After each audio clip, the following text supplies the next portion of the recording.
Welcome dear এভৰিওয়ান to my channel. মই আজিৰ ভিডিঅ'টোত দৰং ডিষ্ট্ৰিক্ট বৰ্ড প্ৰস্তুত কৰা first unit test 2025-26 subject general mathematics class 10 মই ছেকশ্যন বিৰ 29 নম্বৰ কুৱেশ্যনটো সমাধান কৰি দিম। তোমালোকে ধুনীয়াকৈ চাবা, নিশ্চয় ক্লিয়াৰ হ'ব। ইয়াত চোৱা, যদি এ কোণ আৰু বি কোণ সূক্ষ্মকোণ হয়, যাতে কছ এ ইকুৱেল টু কছ বি, তেন্তে দেখুওৱা যে কোণ এ ইকুৱেল টু কোণ বি।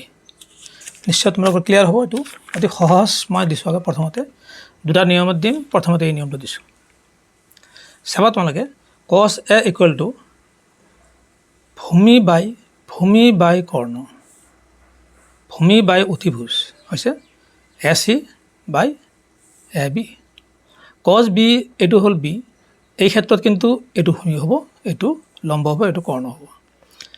কছ বি ইকুৱেল টু ভূমি বাই অতিভুজ বা কৰ্ণ হৈ গ'ল। কিন্তু আমাক দিয়া আছে কছ এ ইকুৱেল টু কছ বি, গতিকে কছ এ ইকুৱেল টু কছ বি, কছ এৰ মান হ'ল এইখিনি আৰু কছ বিৰ মান হ'ল এইখিনি, আমি ভৰাই দিলোঁ। ইয়াত চাবা এ বি কটা গ'ল, থাকিব কি A C equal to B C. A C equal to B C হ'লে তেনে সমদ্বিবাহু ত্ৰিভুজ হ'ল, আৰু সেই সমদ্বিবাহু ত্ৰিভুজৰ বাহুৰ লগত সংলগ্ন হৈ থকা কোণ দুটাও সমান হয়। গতিকে কোণ দুটা হ'ল এইটো এ আৰু এইটো হ'ব B. So' A equal to B. নিশ্চয় তোমাৰ ক্লিয়াৰ হৈছে। এইটো মই অলপ বেলেগ নিয়মত বুজাম আৰু এটা, এইটো ধুনীয়া হয় কিন্তু অলপ ডাঙৰ হয়। চাবা তোমালোকে, মই ইয়াত লৈছোঁ L M N P Q R দুটা ত্ৰিভুজ লৈছোঁ আৰু এ কোণ বি কোণ লৈছোঁ। ইয়াত দিয়া আছে কি কছ এ, তোমালোকে জানা ভূমি বাই কৰ্ণ, এইটো হ'ল ভূমি, এইটো হ'ল কৰ্ণ। কছ বি এইটো আছে, এইটো ভূমি বাই কৰ্ণ, ধুনীয়াকৈ দিয়া আছে। যিহেতু আমাক দিয়া আছে কছ এ ইকুৱেল টু কছ বি, এইটো আমাক দিয়া আছে, তেতিয়াহ'লে ইয়াৰ মানটো আমি ইয়াত বহাইছোঁ এইটো, আৰু কছ বিৰ মানটো আমি ইয়াতে বহাইছোঁ। গতিকে আমি এম এনক কিউ আৰেৰে হৰণ কৰি দিলোঁ আৰু এল এনক পি আৰেৰে হৰণ কৰিলোঁ। তেতিয়াহ'লে কি দুটা ত্ৰিভুজৰ দুটা অনুৰূপ বাহু অনুপাত সমান হ'ল। যেনে এম এন কিউ আৰ অনুপাত এটা ইকুৱেল টু এল এন আৰু পি আৰ, এই দুটা অনুপাত হ'ল। আৰু এটা অনুপাত যদি সমান হ'লহেঁতেন যে এল এম আৰু পি কিউ, তেতিয়াহ'লে ত্ৰিভুজ এটা সদৃশ হ'ব। এইটো মই কি কৰিলোঁ, কে ধৰিলোঁ। চাবা এম এন ইকুৱেল টু কে, এই কে কিউ আৰেৰে পূৰণ হ'ল, এই হৰণ হৈছে ইয়াত পূৰণ হ'ব।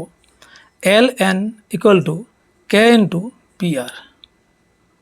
এতিয়া আমাৰ এম এনৰ মান পালোঁ, এল এনৰ মান পালোঁ আৰু এল এম লাগে। তো এল এম ওলাবলৈ হ'লে আমাক লাগিব পাইথাগোৰাছৰ ফৰ্মুলা। গতিকে এই ত্ৰিভুজৰ ক্ষেত্ৰত পাইথাগোৰাছৰ ফৰ্মুলা হ'ল কি L M square M N square equal to কৰ্ণ স্কোৱাৰ এল এন। ইয়াৰ পৰা আমি এল এমটো পাম ৰুট অভাৰ এল এন, এইটো প্লাছ আছে মাইনাছ হ'ল এম এন। ইয়াৰ মানটো এই মানটো বহাই দিলোঁ, ইয়াৰ মানটো বহাই দিলোঁ, মই এল এনৰ মানটো ইয়াত বহাই দিলোঁ আৰু এম এনৰ মানটো ইয়াত বহাই দিলোঁ। চাবা তোমালোকে কে স্কোৱাৰ কমন হৈ গ'ল আৰু এই দুটা থাকিল ইয়াতে। কে স্কোৱাৰৰ বৰ্গমূল কে আৰু বাকী দুটা ৰুটৰ মাজত থাকি গ'ল। তেতিয়া আমি কি পালোঁ, এল এম পালোঁ। কিন্তু আমাৰ এই দ্বিতীয় ত্ৰিভুজত কি লাগিব, পি কিউ লাগিব। পি কিউটো আমি কেনেকৈ উলিয়াম, তাতো আমাৰ পাইথাগোৰাছৰ ফৰ্মুলা ব্যৱহাৰ কৰিব লাগিব। এতিয়া আমি সেই ক্ষেত্ৰত আমি কি পাম, P Q equal to root over P R square minus Q R square. এই ত্ৰিভুজৰ পৰা আমি যদি পাইথাগোৰাছৰ ফৰ্মুলা ব্যৱহাৰ কৰোঁ, আমি এইটো পাই যাম। এতিয়া আমাক লাগে কি, দুটা অনুপাত যিহেতু আমি পাইছোঁৱে, এতিয়া আমাৰ এল এম অনুপাত পি কিউ লাগে। এল এম বাই পি কিউ, এল এমৰ মান আমি ইয়াত বহাই দিলোঁ, পি কিউৰ মান ইয়াৰ পৰা ইয়াত বহাই দিলোঁ। এইটো সমান সমান কটা গ'ল, কে থাকিল। যদি এই দুটা অনুপাতৰ কে আৰু এইটোও কে হৈ গ'ল, তাহলে এইটো অনুপাত আৰু এইটো অনুপাত সমান হৈ গ'ল। এই 1 আৰু 2ৰ পৰা আমি তিনিটা অনুপাত সমান পাই গ'লোঁ। এই তিনিটা অনুপাত ক'ৰ, এই দুটা ত্ৰিভুজৰ অনুৰূপ বাহুৰ অনুপাত। এতিয়া আমাৰ ক্লিয়াৰ হৈ গ'ল। অনুৰূপ বাহুৰ দুটা ত্ৰিভুজৰ অনুৰূপ বাহুৰ অনুপাত যদি সমান হৈ যায়, ত্ৰিভুজ দুটা কি হয়, সদৃশ হয়। চ'